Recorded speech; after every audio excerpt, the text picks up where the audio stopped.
persilakan untuk tim screen mungkin akan memutarkan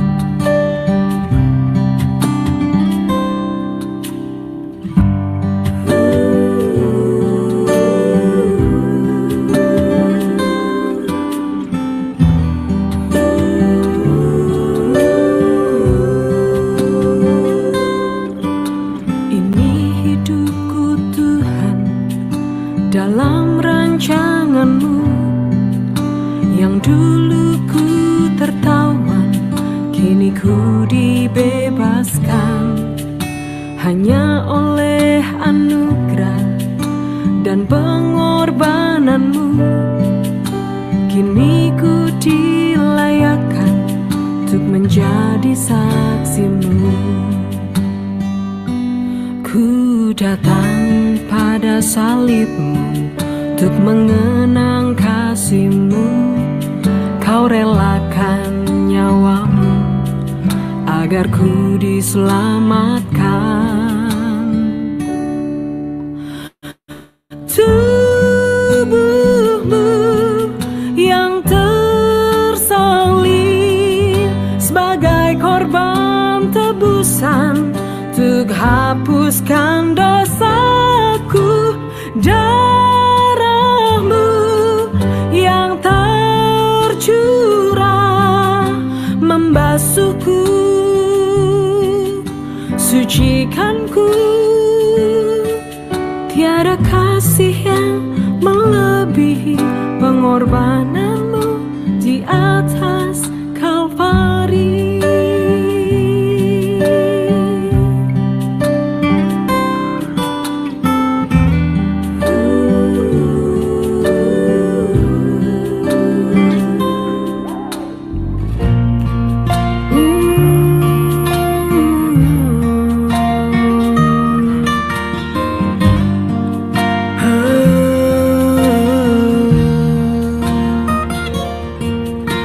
Ini hidupku Tuhan dalam rancanganmu yang dulu ku tertawan, kini ku dibebaskan hanya oleh anugerah dan pengorbananmu.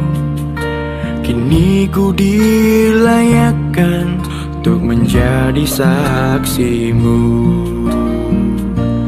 Ku datang pada salibmu untuk mengenang kasihmu. Kau relakan nyawamu agar ku diselamatkan. Tubuhmu yang tersalib sebagai korban tebusan untuk hapuskan dosaku. Darahmu yang tercurah membasuhku, sucikanku. Tubuhmu yang tersalib sebagai korban tebusan untuk hapuskan dosaku. Darahmu Yang tercurah membasuhku, sucikanku, membasuhku, sucikanku, membasuhku, sucikanku. Tiada kasih yang melebihi pengorbananmu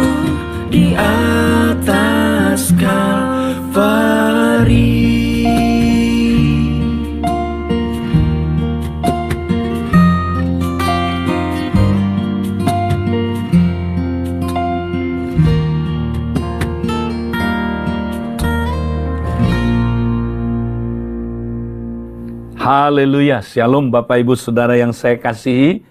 Mari kita terus tetap semangat mempraktekkan kompak sejati. Ingat saudara, kompak sejati mempraktekkan 3 agenda. Up, in, dan out. Nah, pertanyaannya, mengapa kita mempraktekkan up, in, out? Karena kompak bukan sekedar kelompok kecil atau small group, tapi dia adalah unit terkecil komunitas tubuh Kristus yang saudaraku mempraktekkan hubungan dengan Sang Kepala, up terus menerus saudaraku. Hubungan dengan sesama, in ke dalam saudara. Dan bersama dengan kepalanya saudaraku, tubuh Kristus menjangkau keluar. Ya, yaitu saudaraku hubungan out. Nah, kita sudah membahas ya sebelumnya hubungan up, kemudian minggu yang lalu hubungan in, dan pada minggu ini saudara kita lanjut membahas tentang hubungan out, keluar. Nah saudara, kalau kita punya hubungan ke atas, ke dalam sehat, keluarnya mudah saudara. Pasti kita mau menjangkau keluar, betul nggak? Kalau tubuh itu sehat saudara, dia pasti bekerja. Kalau tubuh tidak sehat, ya dia malas bekerja. Ya dia capek, dia nggak bisa saudara, nggak sehat, tidak bisa menjangkau. Kalau tubuh itu sehat, dia pasti menjangkau keluar. Nah ingat saudara, tujuan ya Tuhan membangun kompak adalah untuk melahirkan komunitas kerajaan. Ya, untuk supaya kita bisa saudara melalui kompak membangun komunitas kerajaan. Nah, di manakah komunitas kerajaan itu ya saudaraku akan terwujud? Ya, di dalam komsel. Nah, komsel kita sekarang belum seperti yang Tuhan mau, ya. Sudah banyak hal-hal yang baik, tapi masih ada hal-hal yang belum baik, saudaraku. Belum seperti yang Tuhan mau. Jadi, kita kompak-kompak, saudara. Mesti ya mempunyai visi, saudaraku. Kita mewujudkan, melahirkan komunitas kerajaan. Karena komsel-komsel belum seperti standar dari komunitas kerajaan. Nah, karena itu saudara, maka ya kita lihat sebentar saudaraku, ya apa ciri-ciri komunitas kerajaan itu. Nah, saudara, kalau kita lihat di dalam Efesus pasal 5 ayat 32 sampai Efesus 6 ayat 5, komunitas kerajaan itu saudara adalah komunitas keluarga yang terikat janji. Komunitas di mana mestinya gini saudara, kayak komsel ya, tapi di dalamnya ya saudara terdiri dari suami istri ya yang hidup dalam perjanjian. Pernikahannya saudaraku, pernikahan yang luar biasa di mana suami mengasihi istri saudara ya. Nah, istri ya saudara tunduk hormat kepada suami, hidup dalam covenant. Ini yang kita harapkan di komsel-komsel ada seperti itu saudara. Nah, kemudian bukan hanya itu, suami istri ini yang hidup dalam perjanjian, mereka saudaraku jadi orang tua yang mengayomi, mendidik anaknya, sehingga anak-anak mereka saudara ya, anak-anak yang tunduk hormat sama orang tuanya sehingga diberkati panjang umurnya ya. Nah, bukan hanya itu saudara, pria-prianya luar biasa saudaraku, bertumbuh dari pria sejati menjadi bapak-bapak sejati sehingga mereka mengerti bagaimana memuridkan anak-anaknya ya, membapai anak-anaknya. Saudara, mestinya seperti itu. Itulah komunitas kerajaan, saudara. Ya, bukan hanya itu, saudara. Di dalamnya, di dalam komunitas kerajaan ada keluarga jasmani, keluarga rohani.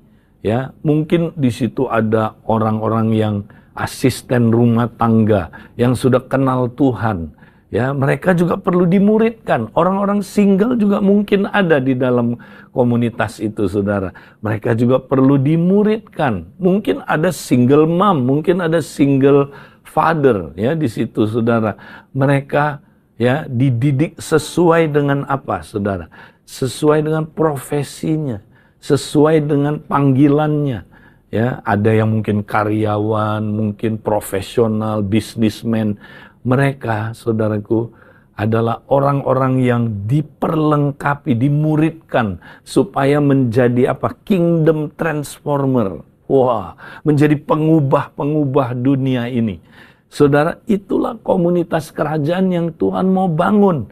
Ya, rumah Tuhan yang jadi pusat solusi bagi segala suku dan bangsa.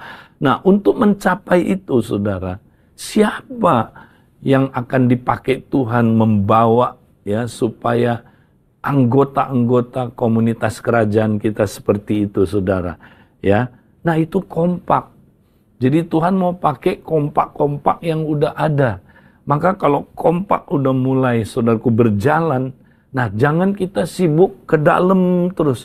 Kompak mulai ya menjangkau ke Komsel. Lihat di mana ada orang-orang di Komsel.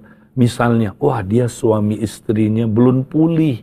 Ya, suami sama istrinya terus tengkar terus, saudaraku. Ya, hidup di dalam apa, saudara? Ya, banyak konflik.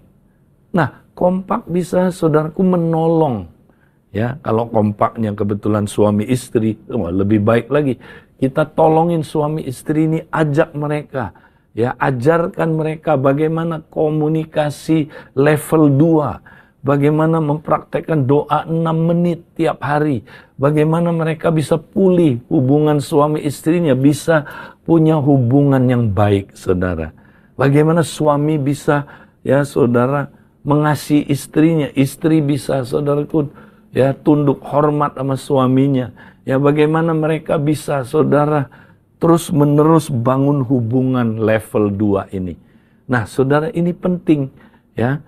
Atau mungkin saudara ada anggota ada anggota Komsel yang masih terikat ya dengan, ya mungkin ada yang mengalami luka batin, ada yang saudara perlu kesembuhan, ada yang saudara perlu ditolong ya di dalam masalah ekonomi dia.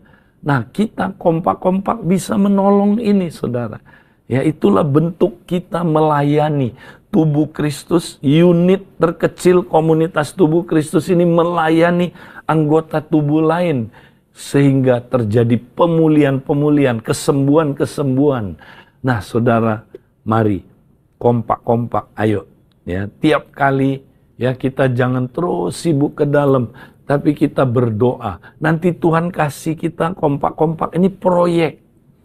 Ya, saya dan istri saya, saudaraku, sering dikasih proyek oleh Tuhan. Ya, ini nih, kamu layani pasangan ini, kamu layani, ya, ini ada keluarga yang seperti ini ada jiwa, saudara. Tuhan kasih kami, nah kami berdua melayani, sehingga saudaraku, ya, jiwa-jiwa ini tertolong, mengalami pemulihan, mengalami kesembuhan. Nah, saya doakan saudara, supaya kompak-kompak, ayo. Ya, kalau kita mulai melayani, saudaraku, orang-orang yang ada di Komsel kita dulu, supaya batu-batu yang ada di dalam Komsel kita, ya, kalau dia masih batu yang mati, dia dilayani sampai jadi batu hidup, ya, berarti dia perlu diinjili sampai dia, saudaraku, lahir baru. Kalau dia udah batu hidup, dia mungkin belum tersusun rapi, saudara, menjadi rumah Tuhan. Nah, kita layani dia, kompak, tugas kompak melayani, supaya batu hidup ini dipergunakan sebagai apa, saudaraku, ya, bahan pembangunan rumah rohani, menjadi tempat kediaman roh, ya. Nah, saudara, ini yang perlu kita praktekkan terus. Saya berdoa supaya kompak-kompak ingat, jangan terus berfokus ke dalam. Mari mulai melayani, sehingga saudara, ketika kita melayani, ya, kita menghasilkan apa, saudara? Kompak-kompak baru, ya. Dan kompak-kompak baru ini nanti, ya, bersama-sama kita terus bangun terus sampai Komsel kita, saudara, yang menjadi komunitas kerajaan yang kita cita-citakan. Mari kita, saudaraku, wujudkan komunitas kerajaan, ya, inilah komunitas yang dinanti-nantikan oleh kita, dinanti-nantikan oleh Tuhan juga ingin lihat ini terwujud di dalam saudaraku masa hidup kita. Tuhan memberkati kita. Amin.